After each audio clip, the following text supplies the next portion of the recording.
I think in trying to assess where we are and where we're going, one wild card out there is going to be what happens with U.S. production. This could put a damper on any attempt to rally crude prices back up from their lows. Okay, so the U.S., this dichotomy between what the US is doing and what OPEC's doing, then you think will be key for driving the oil markets over 2019 then? Well, let me throw another wild card into the mix, and that also from the U.S., and that is President Trump. His tweets have had an effect. Trump effectively persuaded Saudi Arabia to increase production several months ago, which they did. And that caught a lot of us off guard. The Saudis effectively have been trying to undo that production increase and the effects of that.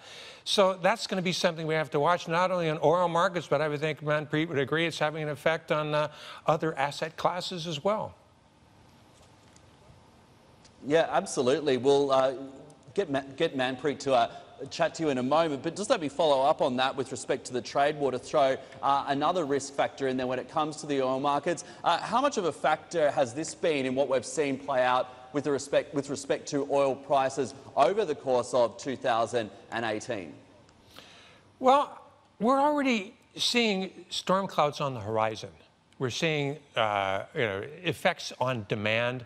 When you start looking at the fallout from trade wars, from trade spats, intraday volatility all over the place, erosion in equity markets and other asset classes, you can also see this on oil demand, and that's going to be one big question mark as we move into 2019. Sure. Well, John, I was going to pick up on two of the last points. I mean, do you think demand or supply, which one's more important? Because like yourself, we seem to focus much more on supply, what OPEC's doing, US production, but it feels like markets have been disproportionately focused on downside demand risks coming from economic growth. I mean, do you think one's more important than the other, or which one should investors focus on?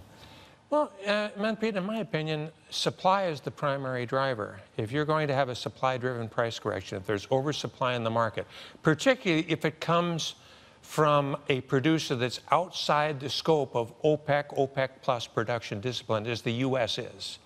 This could be a bigger deterrent or cap on upward oil price momentum. So I tend to give the nod to oil supply.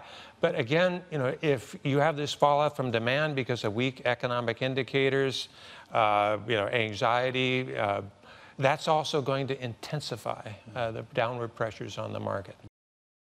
Hey everybody, it's Hadley Gamble from our new CNBC Middle East Bureau in Abu Dhabi. Thanks for stopping by. Now to watch more, you can try one of the videos that just popped up on your screen. And don't forget to subscribe.